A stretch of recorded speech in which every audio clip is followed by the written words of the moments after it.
අහුවන් කියලා පිළිගන්නවා. මම ඔයාලට ඉතින් පෙන්වන්න යන්නේ හෙඩ්ෂොට් වදින සෙන්සිටිව් එකයි ඔයාලා මොනවද ගන්න ඕන කියලා.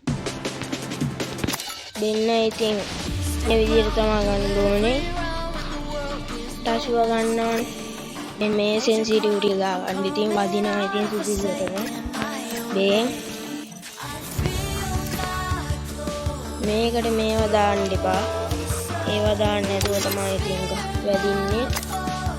මන්නම් ඉතින් මේක තමයි ලෝන් ඔෆ් මැච් වලට ගහන්නේ. මේක තමයි මම ඉතින් CS වලට ගහන්නේ. මේක තමයි BR වලට ගහන්නේ. ඉතින් දැන් මම ඔයාලට පෙන්නන්න යන්නේ සෙන්සිටිවිටි.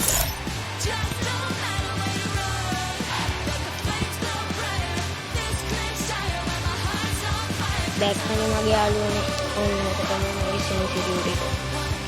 ඉතින් සුපිරියට ඔයාලා ගහන්න කලින් ඔයාලා මැච් වලට ගිහිල්ලා ඉන්න. ට්‍රයල් වලට. නැත්තම් ඒකෙන් පුරුදු වෙන්න හොඳට ගහන විදිහ. Get too close and you'll get frozen. ඉතින් බයි කියලා පිළිගන්නවා. ඔන්න ඉතින් අපි එහෙනම් ගියා කොල්ලෝ. සුපිරි කෙනෙක් දෙමු. අපි ඉතින් හොන්න ඉතින් කොල්ලාගේ